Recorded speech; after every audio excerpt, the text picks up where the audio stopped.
What a night we had here on the Gulf Coast of Florida in a 5-round main event fight. Chris Cyborg, Vieira, and the Women's Featherweight World Championship retained by the legend. With the gold still around your waist, she joins us. That's Dan Hardy. I'm Sean O'Connell. And Chris Cyborg, 21 years you've been doing this and not slowing down. Victorious again in another championship rounds. You know, I just can't say the 41 is the new 21. So it's an amazing fight. I really thank you for Kathleen for the amazing challenge for me. I'm a better fighter today, you know. I did a great fight today. It's good. So you had a few call-outs. Of course, there's been a lot of talk around where you go next and what you're going to do. You called out Clarissa Shields. You've got Kayla Harrison, came to watch you fight. You called her out. Like, you still got a few things you want to achieve in your career, it seems. So the reality, what I'm going to do now, go back home. I'm excited to wait till my grandson deliver. My daughter, Bregna, and they're going to come to baby soon, so I want to go be home and be with them. I hope you don't have a kid now watching my fights. Yeah. Whoever you are, little baby, you got the baddest grandma on the planet. This is going to be fun. Let's go through some of the highlights from this fight here. Were you surprised, Chris? Because, you know, the weight miss can sometimes mean that someone's a little out of shape. Maybe they had an injury in camp. Were you surprised at how strong Kathleen was, even in rounds 4 and 5? No, I knew she was a tough girl because I trained really hard for this fight. She's a fight big girls, legend girls, and I knew she was tough. I knew it was a great test for me. What were you expecting to be able to have success with in this fight? You landed some really good jabs to the body. You landed a good calf kick. What was your game plan coming in? I came in like, okay, I'm ready to fight the 5 rounds, move around, see the opportunity to finish the fight, and be safe. You know, I knew she was grappling. I'm a black belt jiu-jitsu, so I stay there, keep safe, and the time I can stand up, I stand up. Did your game plan change at all when you found out that she was going to be so heavy today? No, we keep it same, you know. I keep it the same a little bit around, but we knew she's maybe come back at first round stronger. So we don't know how hard she try to make the weight or not. You know what I mean? So if she's really take it, maybe she was gonna get tired in the end of the round. So I don't know. Yeah, I was surprised. Take me inside your mentality going into round number 5. We listened into the corner. They told you, hey, it might be 2-2. And with about 2 minutes left, you're on bottom. Kathleen's hammering a couple of hammer fists. You kick up, you get up, and I think you stole the round at the end. So I've been doing this and sparring. Sometimes it happens down, and I say, man, I see the time, I keep standing. So I'm doing this in the sparring at the gym. If at the ground, I come back, my team say up, I go up. So I think they work well. It worked. And what does Chris Cyborg do to celebrate? You seem like such a disciplined athlete all the way through the years. What's the cheat meal? What's the thing that you treat yourself to? So I like a brownie. Oh, I love brownie. So, but I don't eat too much, but I like it with ice cream. That sounds really good. Yeah. Somebody get this woman brownies with ice cream. So, again, another championship performance, and there was speculation about, well, this be the last MMA fight. Like Dan said, you had a call out for Kayla, you had a call out for Clarissa Shields. So, I mean, do you feel firmly, I know you're going to take some rest and you're going to go welcome the grandson, but do you feel confident in saying that we will see you back at least in some combat sport? Man, I love this. I love this. So I enjoy, and the more experience I have, and like I have more joy now. I can see everything. I can hear my corner. I can hear another corner. I can feel everything. So I have fun more now than beginning of my career. So I'm very grateful. And what a career it's been. Thank you, God, for everything. He's with me the whole way. Hard times, good times, and I keep with him in the end. 19 times. That's a whole career of championship victories. Yes. Some MMA fighters, really good ones, don't even fight 19 times as a professional.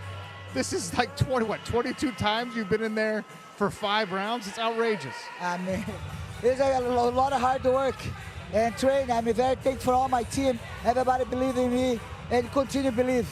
And then they're gonna be first ones gonna tell me, Chris, time to retire. You know, so they're honest. But you know, let's see what's gonna happen. I'm just focused now, get home, and to be with my family back hotel, and we're excited to see Samuel. MVP, PFL, the future is bright in MMA and in boxing, and the legend maybe wants to try her hand at both, still moving forward. Let's do it. Congratulations on another victory. You're a legend. Congratulations, Chris. Well done. We'll go get her some brownies and some ice cream. Let her celebrate with the team. Thank you, Chris Cyborg.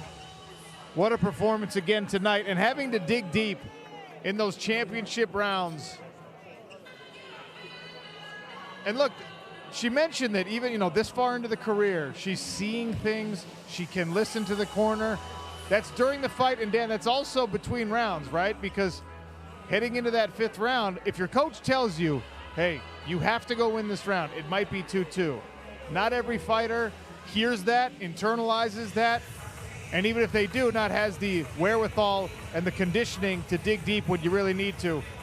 She did in those last 90 seconds. Yeah, I mean, really showed championship quality. And also, like you said, an ability to listen to her corner. Like, there were certain times we got the codes that Kennedy was talking about, the Anderson, the Silver, the front kick up the center. As soon as the corner team called for it, you could see her doing it. Tito in the crowd calling for the jab to the body, the overhand. And Chris is still listening and still learning in this moment. It really is impressive. She set a standard that's going to be so difficult to reach for any fighter, no matter who they are. And it's not the retirement fight, it doesn't seem. I didn't think it would be. So what is next for Chris Cyborg? She wants Claressa Shields in boxing. She wants Kayla Harrison in MMA. I mean, there's a lot of things that she's still planning for. Let's talk about the co-main event as well. Gaji Rabadanov. This man, a former PFL champion, a former PFL finalist, product of that Nurmagomedov team, and a guy with, I think, more comfort and fluidity in his striking than even a lot of guys that come out of that gym. He showed class tonight. He showed measurement in every range. The striking range, he didn't seem particularly challenged, and as soon as it hit the floor, he knew exactly what he was trying to do. There was no wrong decisions. It was about building frames and making space to do damage. He wasn't interested in submissions or anything. It was about making the opponent it was about making the opponent suffer in those positions, right? I mean, it's such a single-minded approach. He's really just trying to get in there and better his opponent. And because he's so good in every range, I mean, no matter where it goes. Let's look at some highlights so people can walk in front of us. We got a big crowd out here. There's Gaji Rabadanov. Again, a little bit of a slow burn in the first round. He was measuring, he was attacking the body, he was touching. Tracy Reeder kind of punched himself off balance and tried to turn that into a takedown. Easier said than done against this Dagestani nightmare. And the laser right hand, right down the middle was the first thing. One of those particular punches just did so much damage because even when Tracy Reeder was trying to get back to his stool, he looked concussed. Like, one of those punches was able to generate enough force to almost knock him out. And it's not like Tracy Reeder's a pushover, he's a tough individual. Kennedy Smith caught up with Gaji backstage.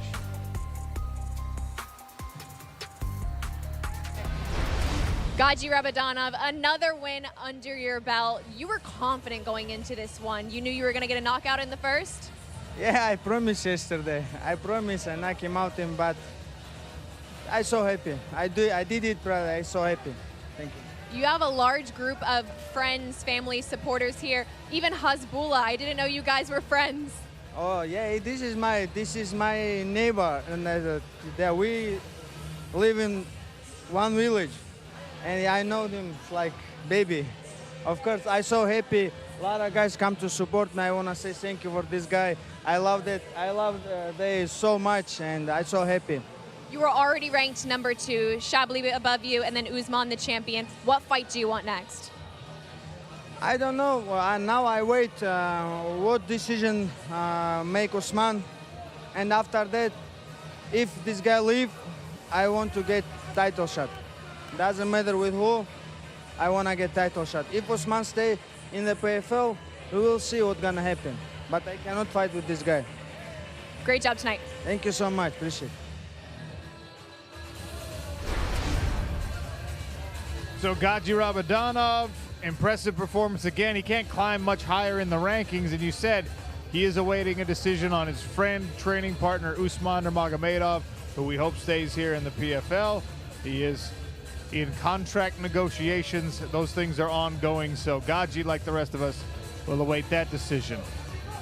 We opened the main card tonight with the light heavyweights, and I always somewhat jokingly say it's everyone's favorite weight class. It certainly is mine, because that's where I fought. And Luke Trainer is the kind of guy that makes you glad you're retired. 6'6", long-limbed, measured performance, and, well, let's just show the highlights so we can see the finish. Yeah. And he made me look really stupid, because on the commentary I'm saying, right before he scored the knockout, I just kind of feel like he's trying to be a bit too perfect. And then he lands the perfect front kick. Like, yeah, of course he's trying to be perfect. He is perfect. What a beautiful kick. I mean, Roland Dunlop threw a lot of stuff at him. It was quite a chaotic fight up until that point. And as soon as Dunlop puts his foot on the fence, you could see Luke Trainer switch his feet, so he was ready to fire that front kick up the center channel. It's a great read. He knew that Dunlap at some point, if he put his foot up on the fence, he was going to have to explode forward. He was going to have to move forward. He said, all right, I'll just walk you onto the ball of my foot. You can taste the bottom of my shoe.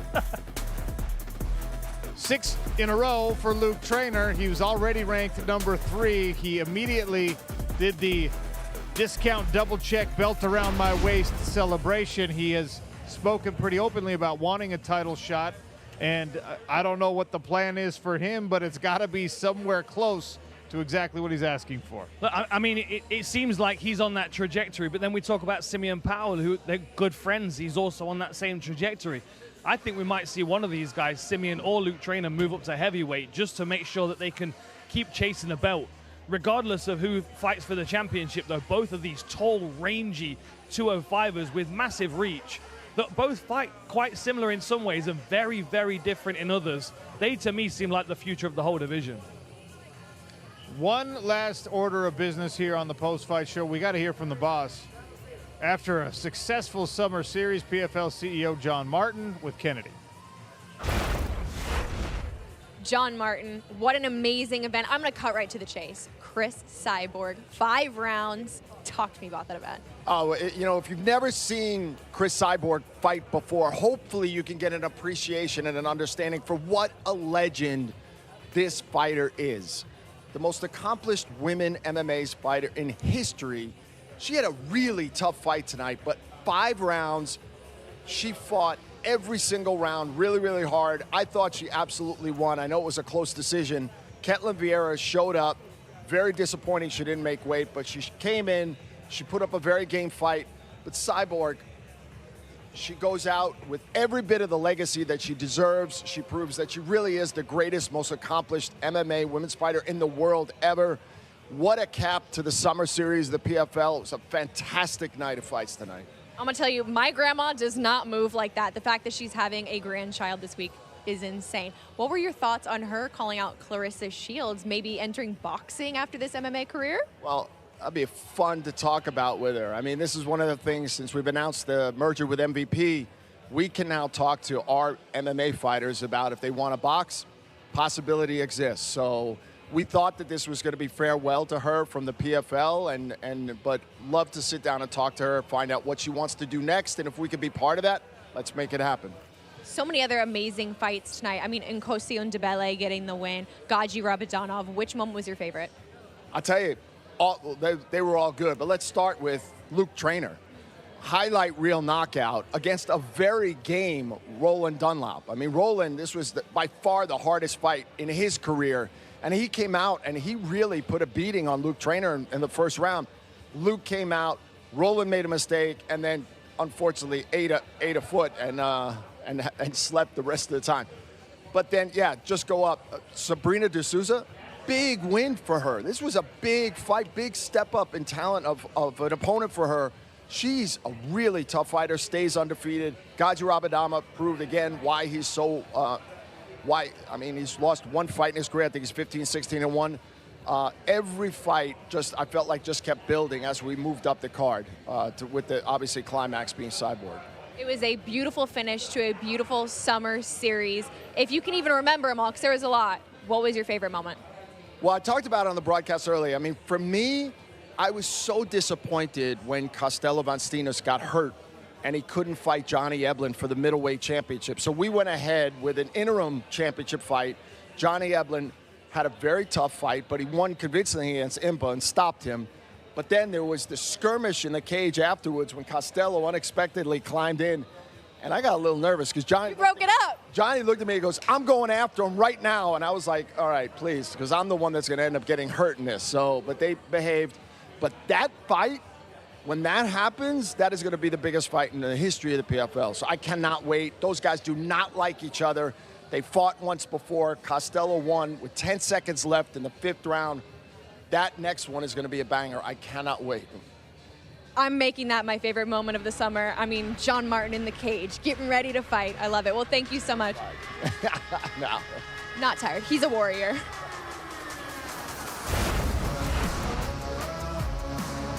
Upcoming on the MVP and PFL Global schedule, Birmingham, England next week. Then we're in Chicago, October 16th for the Women's Flyweight Championship. Liz Carmouche, Jenna Bishop. November 14th, we're in the Emirates. We're going to Dubai. More details on that card will be emerging very soon. And December 19th, we will close out the year in Lyon, France. Same thing, fights to be announced on that one in the coming weeks. Scan the QR code right there and buy tickets to Wintrust Arena in Chicago. Chicago's been really good to us. We want to see you there again. Liz Carmouche, Jenna Bishop, for gold in the women's flyweight division. Oh, Tampa, you were good to us. Luke Trainer, Roland Dunlap, handing Dunlap his first ever career loss, and doing so in style. Sabrina D'Souza with the toughest test of her career. She was ranked number 8 coming into tonight. She knocked off number 3 in convincing fashion. Gaji Rabadanov, the superlatives all fit for Team Nurmagomedov. And then we closed out the night with a 5-rounder. Join us in Chicago. Thank you, Tampa. Everybody, good night.